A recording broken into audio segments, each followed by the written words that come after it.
Every now and then I like to do a video on something you may have missed because so much happens every day. Well, in case you missed it over the last week, the president pardoned this guy. This is Juan Orlando Hernandez. He is the former president of Honduras, but not just the former president of Honduras. He was also convicted in a massive cocaine smuggling, transporting conspiracy in which hundreds of thousands of kilos of cocaine were smuggled through Honduras and ultimately to the United States of America. He was part of perhaps one of the largest drug conspiracies to face charges in the United States in decades. Convicted after a years-long investigation, sentenced to 45 years in jail.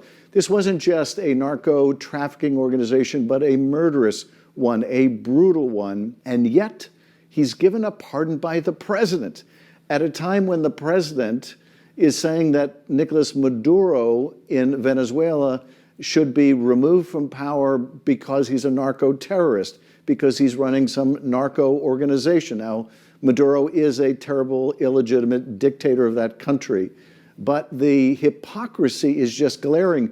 We are at the position of potentially going to war with Venezuela for purposes of regime change, and the president just pardoned the Honduran former president for massive drug running.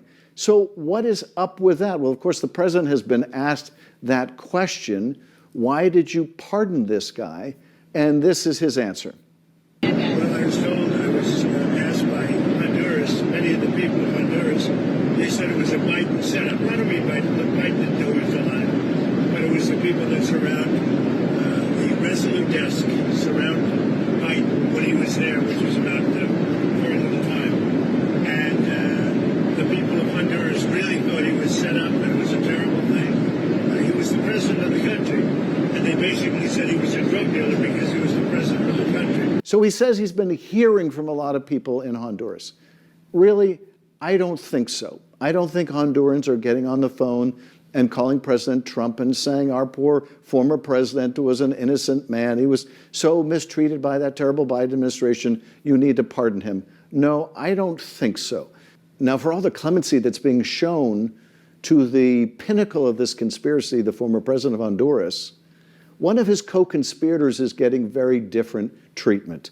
The co-conspirator is this man, Soriano. Soriano produced what we would call state's evidence against his fellow co-conspirator, talked about the scale of the drug trafficking, talked about the murders committed to advance the drug trafficking. Well, this person who gave state's evidence has now been deported by the Trump regime back to Honduras. So the president is pardoning the former president, who will leave American jails, already has, go back to Honduras, and the guy that helped convict him has been sent back to Honduras. I would not want to be in his shoes. That's part of the terrible miscarriage of justice being done by this pardon. Now, the president, the former president of Honduras, wrote a letter to Trump in which he used the usual Trump flattery to try to get a pardon. Part of that flattery read like this. Your Excellency, Hernandez wrote, I have found strength from you, sir. Your resilience to get back in that great office, notwithstanding the persecution and prosecution you faced, all for what? Because you wish to make your country great again. This is what Hernandez wrote. What you accomplished is unprecedented and truly historic.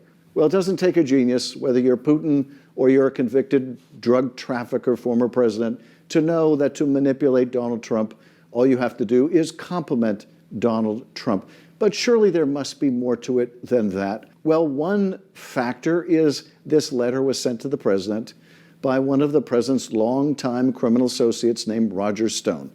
Roger Stone was convicted of lying to Congress during the course of the Mueller investigation, and of course, he himself received a pardon from Donald Trump.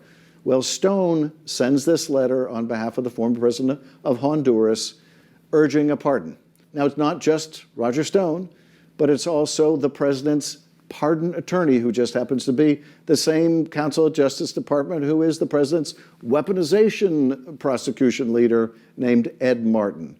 Well, Ed Martin, who must have recommended this pardon, of course, prior to becoming this pardon attorney, was a lawyer for insurrectionists on January 6th.